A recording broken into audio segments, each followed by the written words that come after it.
हम लोग इंटरैक्ट करने के लिए बैठे हैं, हम बैठे हैं कोई प्रवचन देने के लिए नहीं कि हम बोलेंगे सुनोगे। हम लोग कुछ कुछ चीज़ जानने का प्रयास करते हैं आपस में बात करके, कि जैसे स्कूल में काम करते हैं तो पीछे उद्देश्य होगा कि कुछ हम अपने ज़रूरत को पूरा कर सकें। पढ़ाई कर रहे हैं और उसके पीछे कुछ लक्ष्य होगा। जैसे घर से बाहर निकले तो एक माइंड में रहता है ना कि हमको वहाँ जाना है, कि घर से बाहर निकल के फिर सोचते हैं कि अच्छा अब कहाँ जाना है, सोचेंगे। ऐसा नहीं करते ना। सुबह में जिस दिन काम नहीं रहता उस दिन सवेरे एकदम नहीं उठते हम लोग, आराम से सोए रहते हैं, यानी कि रात में ही डिसाइड कर लेते हैं कल हमको क्या करना है ना। उसी तरह जीवन के बारे में भी हम लोग सोचते हैं। एक सोचने की सहज प्रवृत्ति हम लोग के अंदर है, सब जगह, सब लोग के अंदर। निर्णय करने की प्रवृत्ति, कल हम क्या करेंगे इसको हम लोग आज ही निर्णय करते हैं। सामान्यतः ये बाकी और मनुष्य के अलावा बाकी दूसरे जीवों में हम लोग को नज़र नहीं आता। कभी सुबह सुबह गाय उठ के सोचती है क्या कि आज हम कहाँ जाएंगे, क्या करेंगे।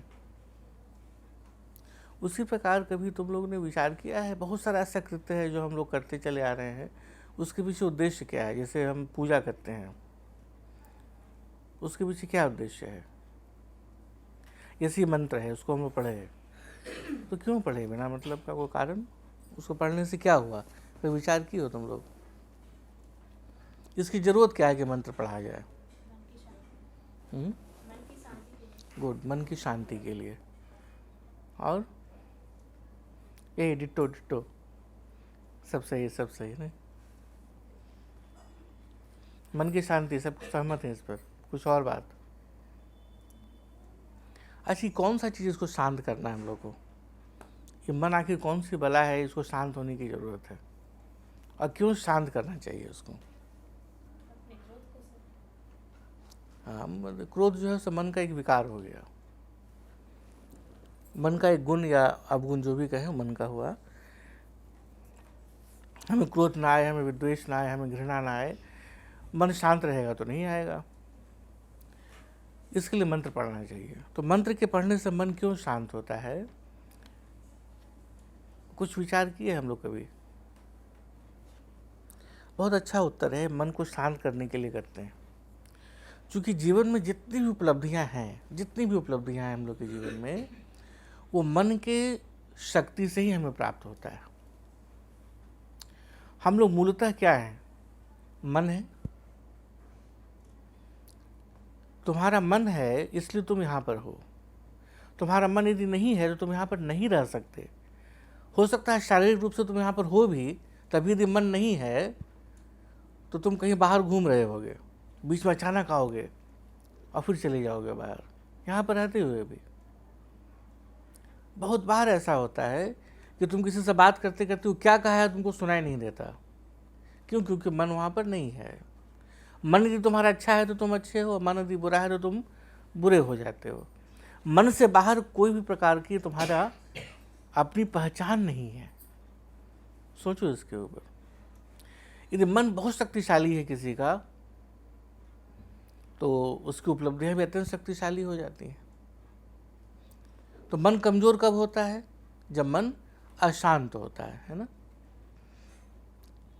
तो मंत्र के पढ़ने से मन शांत होता है, यानी कि शक्तिशाली होता है। अब देखिए हम लोग कि जो हम शारीरिक क्रम करते हैं,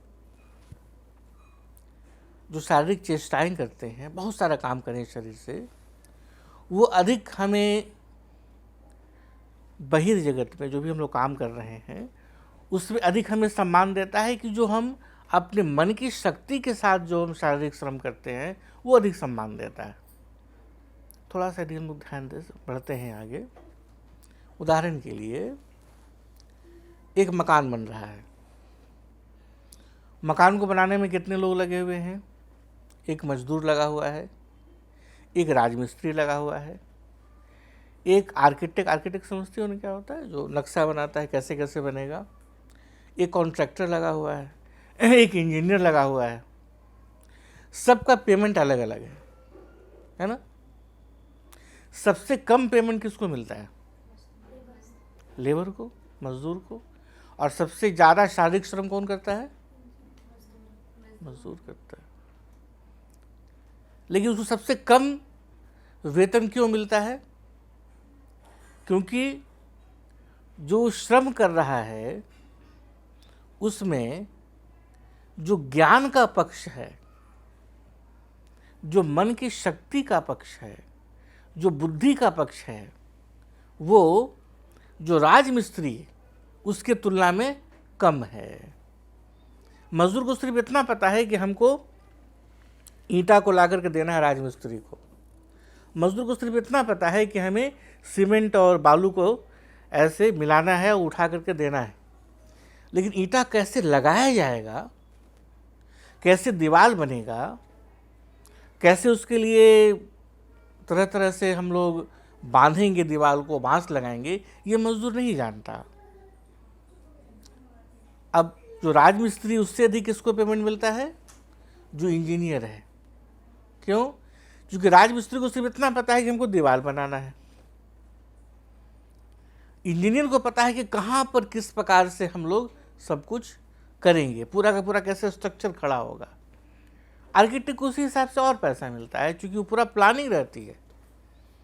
यानी देखिए हम लोग कि मन की शक्ति को जैसे जैसे हम बढ़ाते हैं, उसको शांत करके बढ़ाएं या उसके अंदर ज्ञान को दे करके उसकी शक्ति को बढ़ाएं, वैसे वैसे हमारा मूल्य बढ़ता चला जाता है ना।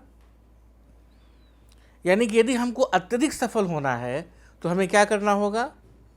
पहला काम करना होगा कि मन को शांत करना होगा। दूसरा काम क्या करना होगा कि मन के अंदर जो सूचनाओं का संग्रह है, जो ज्ञान का जो भंडारण है, उसको बढ़ाते जाना होगा। अब ज्ञान के भंडारण को हम कैसे बढ़ाएंगे? स्वाभाविक है कि ज्ञान संबंधी जो पुस्तकें हैं उसको पढ़कर, ऐसे व्यक्तियों से मिलकर या ऐसे संस्थाओं में जाकर के, यही उपाय है। हम जब कहीं भी जाएंगे तो वहाँ जाने के बाद हमारा मन तभी उसको ग्रहण कर पाएगा जब हमारा मन शांत होगा। यानी कि मन के प्रगति के लिए जो सर्वाधिक प्रारंभिक रिक्वायरमेंट है वो क्या हो जाता है? मन का शांत होना।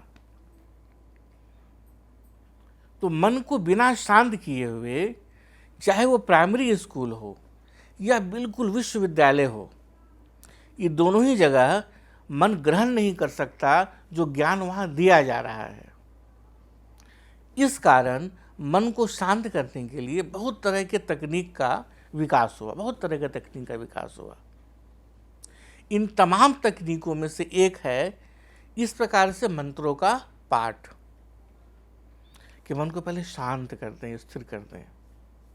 उन्हीं तकनीकों में से है पूजा, उन्हीं तकनीकों में से है नमाज, उन्हीं तकनीकों में से है जो बाकी अनेक हैं, इस्लाम का भी कहें, क्रिश्चियनिटी का प्रेयर कहें, या जो सिखिज्म का है शुक्राना अरदास कहें, वो सब कुछ वही है।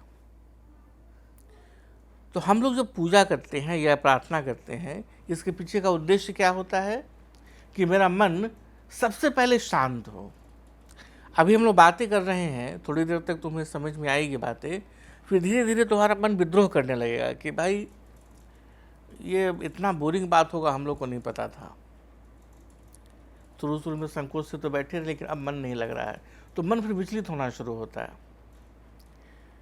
जैसे ही उसकी शांति भंग होने लगती है, फिर तुम्हें हमारी कोई बात अच्छी नहीं लगेगी। यही बात तुम लोग जो पढ़ाते हो बच्चों को, वहाँ होती है। इसलिए वो शिक्षक सबसे अच्छा लगता है बच्चों को जो उन लोग के साथ हंसता है, गाता है, गुनगुनाता है। क्यों? क्योंकि उसका मन जो है प्रफुल्लित रहता है, ग्रहण करने की स्थिति में रहता है। तो इसका दूसरा भी चरण क्या हो गया? पहला तो है मन को शांत करना, दूसरा इस गुण को ग्रहण करना कि तुम किसी दूसरे के मन को भी शांत कर सको। जब ये दो प्रकार का गुण हम ग्रहण कर लेते हैं, पहला गुण कि हम अपने मन को कैसे शांत कर लें, और दूसरा गुण कि हम दूसरे के मन को भी कैसे शांत कर दें, तो महसूस करोगे कि अनेक लोग के पास तुम जाओगे या वो लोग तुम्हारे पास आएंगे तुम्हें बड़ा अच्छा लगता है। शांति से बैठे उसके पास, कुछ गपशप किए, मन प्रफुल्लित हो जाता है। और कुछ लोग ऐसे होते हैं जहाँ तुम उनको देखते के साथ तुम्हारे सर में 2 सिंह उगा जाता है, कहाँ से आ गया ये आदमी, होता है ना। कहता कैसे ही जल्दी से जाए यहाँ से, और ये नहीं जा सकता तो कम से कम हम तो भाग जाए यहाँ से। थिंक ये उन लोगों में से है जो ना अपने मन को शांत कर सके, ना उनको ये पता है कि दूसरे के मन को हम कैसे शांत करें, तो उनसे पूरा का पूरा समाज अपनी दूरी बना के रखता है। असफल होंगे ऐसे व्यक्ति जो कोई उनके पास जाना ही नहीं चाहता है। तो यदि सफल होना है तो तुम्हें फिर 2 चीज़ करने की जरूरत पड़ेगी। क्या? पहला, मन को शांत कैसे रखिए, इस कला को सीखना। और दूसरा कि कोई दूसरा व्यक्ति तुम्हारे पास यदि आता है या तुम किसी के संपर्क में जाते हो, वो कैसे शांत हो जाए, ये है भूमिका। तुम लोग चाहते हो कि मन को शांत करने की और कलाओं को सीखें, और ये भी चाहते हो क्या कि हम दूसरे के मन को कैसे शांत कर सके, इस कला को भी हम लोग जाने। यदि ऐसी इच्छा होगी तो कल फिर हम लोग 10-15 मिनट के लिए इस पर बात करेंगे, है ना।